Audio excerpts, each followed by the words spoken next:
Bienvenue dans votre émission Ma part de vérité. Nous recevons aujourd'hui le cascadeur Charlie Kouassi. Bonjour Charlie. Bonjour Yannick. Merci d'être aujourd'hui parmi nous. C'est ta part de vérité. Tu vas pouvoir un peu parler de toi. Merci. Qui es-tu Charlie? Alors, moi je suis à la base un cascadeur comédien, un chorégraphe de combat. Donc voilà, je suis un showman, donc tu as pu voir. Un showman, c'est quelqu'un qui s'exprime sur scène. On le voit en toi en fait, hein. Voilà. Les lunettes, Voilà. la chaîne, Voilà. la tenue, le pantalon, les chaussures. C'est ça, qui est la vérité. Bah, c'est un peu ça. Est-ce que c'est ta vérité? C'est ma vérité. Ça fait partie de ta part de vérité. Ça fait partie de ma vérité. Mais parle-nous un peu du Charlie enfant. Quel est ton enfant? Oui, mais à l'époque, hein, tu sais, quand j'étais petit, à 9 ans, je regardais des films de karaté. Mon fan, c'était Jean-Claude Van Damme. J'étais vraiment fan de lui. Jean-Claude Van Damme, Jean-Claude des choses. Van Damme, ouais. Ah. C'était, tu vois, quand j'ai grandi j'ai grandi devant les arts martiaux et quand je regardais faire ces grands écarts et tout, j'ai dit mais attends, je le ressemblais moi, Jean-Claude Van Damme, et voilà. Et quand j'ai regardé ces films d'action et tout, j'ai regardé même Bruce Lee avec ses deux branches, ses nunchakus quand il maniait comme ça, j'ai dit mais attends, mais comment il fait? Ils font partie en fait des artistes voilà. qui ont inspiré ta vie, parce voilà. qu'aujourd'hui tu es cascadeur. Je suis pas simplement cascadeur, mais je suis chorégraphe de combat, mais je mets en place des scènes de combat en place pour le spectacle et le cinéma. Voilà. Et tu peux nous dire aussi un peu où est-ce qu'on a pu te voir? Écoute, moi j'ai fait pas mal de galas. Hein. J'ai commencé, mais déjà quand j'étais petit, j'ai commencé dans les petites fêtes des maisons de quartier. Voilà, j'ai commencé parce que j'habitais à Villiers-le-Bel. Villiers-le-Bel, dans le 95. Dans le 95. Et à ce moment-là, je me suis exercé, spécialisé dans le taekwondo. Enfin, en premier temps, c'était le karaté. Hein. Mon père m'a dit, ouais, Charlie, et il me voyait me regarder des films d'action, des films de Bruce Lee à la télévision. Que tu fais, mon fils? Il me dit, Charlie, bah, vas-y, je vais t'inscrire. Parce que c'est vrai. Il t'a poussé, en fait. Voilà, parce qu'il ne voulait pas me voir dans une cage d'escalier, dehors, en train de rien faire. Donc il m'a dit, mon fils. Tu viens du 95. Je viens de 95. C'est quoi, justement, un enfant du 95? Alors, un enfant Quelle est la vie d'un enfant en fait, un enfant du 95, pour eux, c'est-à-dire que quand on vient de banlieue, ils disent, bon voilà, c'est la banlieue, c'est des jeunes, etc. Et puis c'est vrai qu'on nous donne une étiquette assez négative. Et donc, c'est aussi d'exprimer un petit peu le talent, tu vois, c'est-à-dire à travers notre passion artistique, de dire que les jeunes de banlieue peuvent. Voilà, c'est pas parce qu'on est de la banlieue qu'on ne peut pas réussir. C'est pas parce qu'on est jeune de banlieue qu'on doit rester dans les cages d'escalier. Tu avais envie de prouver en fait qu'il y avait une possibilité de s'en sortir. Voilà. Et ça t'est venu très tôt? Bien sûr, moi c'est à 9 ans direct. Moi j'ai dit, moi je ne veux pas rester à la maison. Moi je veux faire du karaté. Et puis c'était de ressembler à mes idoles, c'était de ressembler à mes fans, ressembler à les personnes que je vois à la télévision et de faire comme eux. Voilà. Et voilà, je me suis dit, je vais faire comme eux. Et voilà, mon père m'a dit, Charlie, je t'inscris dans un club de karaté. Et c'est à ce moment-là que j'ai commencé à suivre des cours. Voilà, et puis arriver à un niveau, je ne dirais pas un niveau professionnel. Après vient le professionnel. Hein. Déjà, on s'entraîne et puis on a un peu d'expérience. Et à ce moment-là, après, j'ai commencé à faire après le karaté, le taekwondo, le yosekan budo. En fait, j'ai fait plusieurs disciplines. Tu as vraiment testé les arts martiaux dans leur globalité. Voilà, j'ai fait un mélange, comme on dit, un cocktail. Tu sais, quand tu bois, tu prends du jus, tu mélanges, tu veux savourer le petit cocktail. Et ça t'a apporté quoi, ce petit cocktail? Eh bien, ça m'a apporté voilà, à faire vraiment des grands spectacles, puisque après j'étais découvert par la mairie de Villiers-le-Bel. Tu as des services des sports, ils me voyaient faire du nunchaku dans le stade. Et c'est vrai que donc quand j'ai commencé... c'est qui ce jeune homme et qu'est-ce qu'on peut faire avec lui? Voilà. Et là, tu te retrouves justement à être enrôlé dans les activités de la commune. C'est ça. Ce petit-là, il a du talent. Donc il va faire de la scène. Et c'est à ce moment-là j'ai évolué. J'ai commencé à faire, comme je l'ai dit tout à l'heure, des fêtes des quartiers. Et après, des grandes manifestations, comme le Festival des Arts Martiaux à Bercy. Après, j'ai fait des tournées au Maroc. J'ai fait des tournées internationales, partout. Et tu as même lancé un grand concours de boxe. Et j'ai lancé, pas un concours de boxe, c'est une cérémonie. Oh, pardon, je reste une femme, donc entre concours, boxe, football. Voilà. Je suis perdue. J'ai eu l'idée de mettre en place. Oui. C'était ma première édition, ma toute première édition, de mettre en place une cérémonie où je récompense les stars et les champions du cinéma d'action et des arts martiaux. Et ça ne s'était pas encore fait? Ça s'est vraiment pas fait. En fait moi, ça va plus loin, en fait. Je vais dire pourquoi. Parce que chaque année, je vais au Maroc et je suis invité à faire une prestation chaque année pour la nuit des ceintures d'or au Maroc. Et donc, au Maroc, ils invitent les différents clubs sportifs. Mais moi, en fait, en France, je voulais faire un cocktail. Inviter des champions, mais aussi inviter des acteurs de cinéma, producteurs, réalisateurs, que dans le milieu du cinéma d'action. Tu vois ce que je veux dire? De faire un cocktail. Ce qui n'est pas fait au Maroc.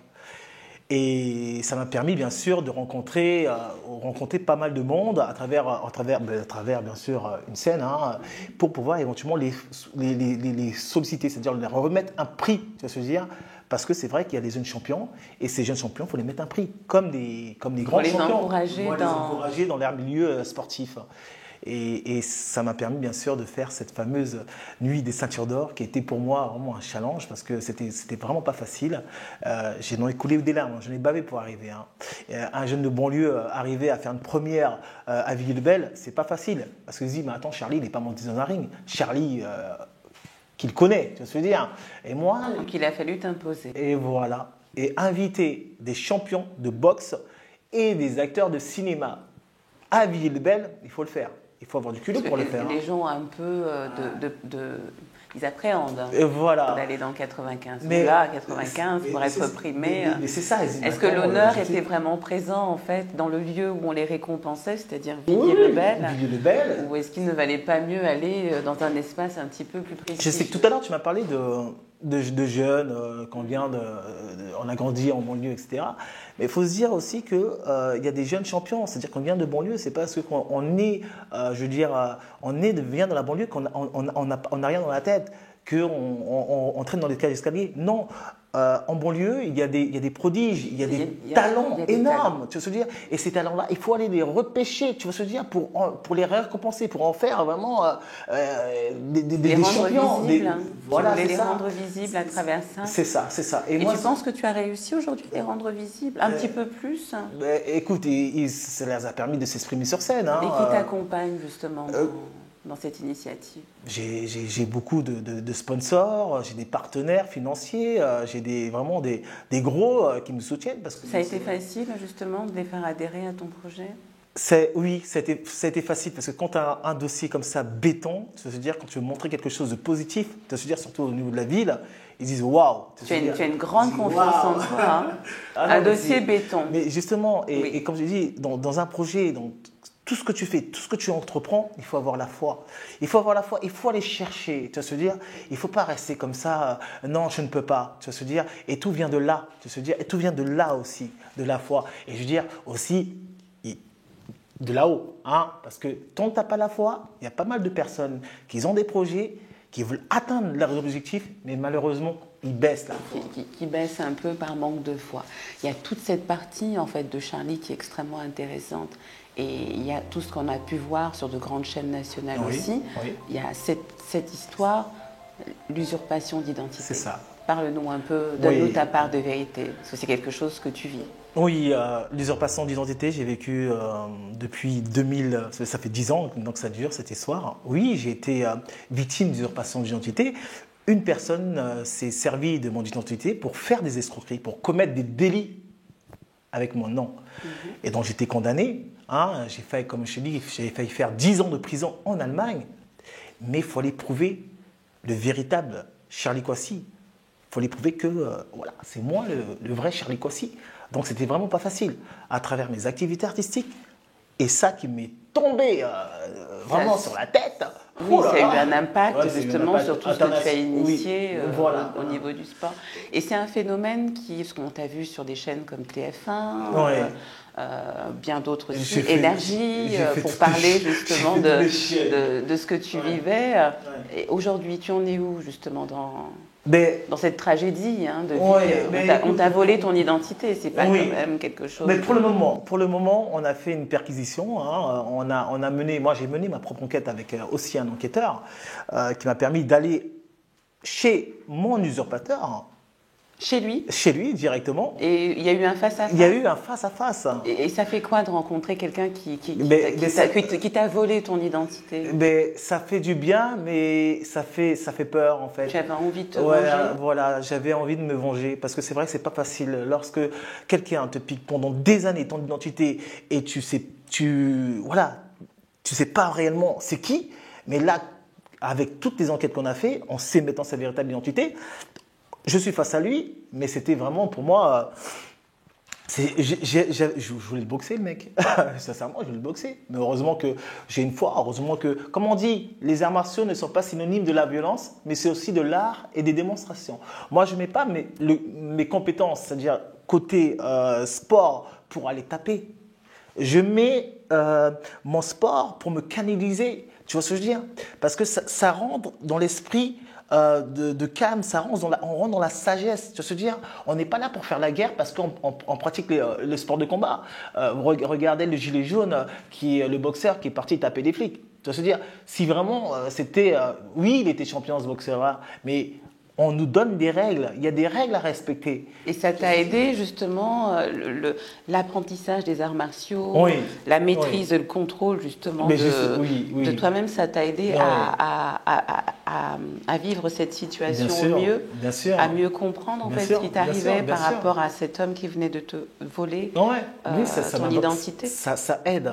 Et quand on est africain justement en France et qu'on vit ça, est-ce qu'on est légitime dans sa démarche quand tu vas au commissariat en disant « on m'a volé mon identité » Est-ce qu'on te croit? Ben non, ils ne croient pas. Ils disent « oui, mais attends, vous... on connaît la musique là, c'est toujours les mêmes. Et puis, le problème qui se pose, c'est vrai que c'est un peu embêtant le fait que tu sois black et que pour eux, ils ne te prennent pas au sérieux parce qu'ils disent « ouais, c'est toujours les mêmes ». Tu veux se dire qu'ils ont toujours ce problème-là. Tu veux se dire, il y a des préjugés, comme ce sont eux qui volent. Et comment une personne faisant partie de ceux qui volent viennent se plaindre, c'est ça? C'est ça le truc. C'est très très difficile. C'est très difficile pour avoir. Bon, pour les avocats, c'est pas trop difficile parce que eux ils sont là pour l'herblé. C'est une histoire de. Pour l'argent. Pour l'argent. Voilà. Après, ça devient du business. Tu veux se dire, ça devient du business. Après, il faut avoir des avocats compétents. Moi, quand je vais porter plainte, faut se dire qu'il y a des policiers qui font leur travail, mais c'est pas réellement, ils sont pas spécialisés, tu veux se dire, dans le droit, tu veux se dire. Donc on est amené, et surtout comme tu dis, on est africain, et c'est un petit peu difficile pour nous de prouver. Parce qu'il y avait eu ce voyage. Oui. Où tu arrives à l'aéroport, voilà, tu rentres de chez toi, de ton pays, de la Côte d'Ivoire. C'est ça. Et on t'arrête. Et on m'arrête. On me dit, monsieur, vous êtes en mandat d'arrêt international. Je dis, mais non, c'est pas possible. Il me dit, oui, vous avez commis une escroquerie. Je dis, mais non, c'est pas possible. Eh bien oui, mais voilà, mais c'est vous. Voilà, en fait, là, je ne sais pas si j'ai le vrai Charlie devant moi. Ben voilà, moi je pensais comme je dis à chaque fois, je pensais qu'il y avait des caméras cachées. On m'a dit, non mais Charlie, attends. Non, et là, finalement, tu te retrouves en prison. Je me retrouve... Prison, c'est un grand mot. Ça se dire. En tout cas, oui, voilà. Je suis incarcéré. J'ai pour 2 nuits en garde à vue et différé le lendemain au parquet de Saint-Michel. Voilà. Où j'ai vu un magistrat qui me demande où vous étiez le 13 juin 2008, à l'heure où l'escroquerie a eu lieu en Allemagne, tu vois. Et donc, il faut les prouver tout ça devant le juge. Il faut les prouver que j'étais réellement en France, mais pas en Allemagne. Et c'était dur. Et après, tu te dis, mince, mes projets, le cinéma, le spectacle. Mais comment je veux faire tout ça? C'est pas moi. J'ai pas envie d'aller en prison en Allemagne. J'ai mince. Et là, tu vois que tu as des rêves. Et on te brise les rêves. Tu nages dans le désert. C'est plus fort. Tu es en cellule. Tu es dans le noir. Tu as des pensées noires. Et tu as envie de faire du mal. Mais le sport est plus fort. Il est plus fort. Et tu dis, ouh là là, qu'est-ce que j'ai envie de faire? Tu vois, c'est ça le truc. En fait, il a fallu te contrôler, il a fallu aller beaucoup plus loin pour pouvoir dépasser ça. C'est ça. Et moi, on adore t'entendre. Je pense que toutes les personnes qui vont regarder cette émission vont adorer t'entendre. Et moi, je ressens beaucoup... Il y a une autre douleur de vie. Il y a un petit Charlie qui a ses rêves. Oui. pour les enfants de banlieue, qui a mis en place ces projets justement pour mettre en avant les enfants de banlieue, qui s'est vu à un moment de sa vie un peu coupé en fait dans son challenge de réussite. Et c'est quoi ta part de vérité dans ça, au fond de toi? Ben écoute, moi, ce que je donnerais, surtout à les jeunes qui... J'ai même envie que tu enlèves tes lunettes pour le dire. Parce que j'ai peur que ça fausse, tu vois. Oui, j'aimerais que les gens voient tes yeux pour le dire. Oui, tu as raison. T'as raison.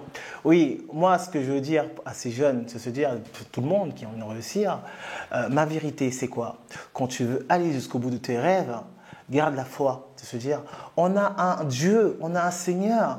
Et si tu ne vas pas chercher ton Seigneur, tu vas rester enfermé en toi. C'est lui qui ouvre les écluses, c'est lui qui ouvre les portes, c'est lui qui te donne la chance à réussir. Combien de personnes qui ont des projets, combien de personnes qui veulent réussir, qui veulent devenir des grandes stars, etc. Oui. Mais si tu ne vas pas chercher ce fruit-là, si tu ne vas pas chercher ce fruit, comment tu peux réussir? Et toi, tu as l'impression aujourd'hui que c'est un fruit que tu as trouvé? J'ai trouvé mon fruit. Tu l'as trouvé dans la croyance? J'ai trouvé dans la croyance, j'ai trouvé dans la sagesse. Est-ce que tu n'avais pas eu besoin de la foi? Est-ce que cette entrée dans la foi ne t'est pas venue par rapport à tout ce que tu as vécu? Je crois que... C'est vrai qu'avant, on ne connaissait pas ce Charlie croyant. Eh bien justement, moi je vais te dire un truc. On traverse des obstacles qu'on n'a pas la foi. On traverse des moments difficiles qu'on n'a pas la foi. La première édition... J'ai eu des moments difficiles, mais heureusement j'ai des parents qui prient. Des parents qui prient. Et quand ils prient, la prière a une puissance. Et c'est pour ça que les gens ne savent pas. Il y a beaucoup d'amis qui me disent « Charlie, comment on fait ? Charlie, mon projet ne marche pas, mon projet se casse la gueule. » Mais moi je te donne la recette. La recette c'est quoi ? Mais c'est l'amour de Dieu. C'est que si tu as l'amour dans ton cœur, si tu as le partage dans ton cœur, si tu suis ce commandement, si tu suis ces ordonnances, Dieu va te donner ses écluses. Il va apporter de toi un fruit que tu n'as pas. Va chercher ce fruit. Va chercher la parole. Et je te dis, Dieu a dit, aimez-vous les uns les autres. Aujourd'hui, regarde dans ce monde, à quelle envie. Regarde ce qui se passe. Tout le monde se frite. Tu vois ce que je veux dire? Dieu n'aime pas ça. Il n'aime pas ça du tout. Et c'est ça le truc. Et moi, j'allais même dire, en fait, en suivant tes paroles, ça m'a fait penser à une chanson. Dieu m'a donné la foi. C'est ce qui explique un peu mon sourire. Je comprends. Voilà, Dieu t'a donné la foi. Dieu va donner ma foi. Et ça, c'est ta part de vérité. Et ça, c'est ma part de vérité. Et puis, c'est vrai, pour tous les personnes qui me regardent dans les pays africains comme ailleurs, au Dom-Tom comme ailleurs, je veux dire, c'est pas parce qu'on est black que c'est vrai que c'est difficile. Non, la couleur ne change pas. La couleur, on dit oui, mais les autres, tout le monde est raciste. Non. Le racisme, il n'y a pas de... Il n'y a pas de raciste. Tout le monde est raciste. Tu vois ce que je veux dire? Tout le monde est... Allez, moi, sincèrement, je veux dire la vérité. Si tu veux, tu peux. Et tu l'as vécu, justement, le racisme dans ton parcours? Oui. Oui. Par rapport à ce que tu expliques. Ben oui, bien sûr. Mais c'est pas quelque chose qui a arrêté en fait. Voilà, mais c'est pas. Voilà. Aujourd'hui, combien de blacks africains qui sont connus mondialement et qui percent. C'est sûr, c'est pas parce qu'on est black qu'on peut pas. Tu vas se dire, on peut. Quand tu veux, tu peux. Et le peu là que je dis, il faut avoir cette foi là. Il faut et comment je dis, la prière a une puissance. La prière a une puissance.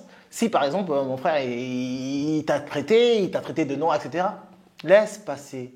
Toi tu fais ton chemin.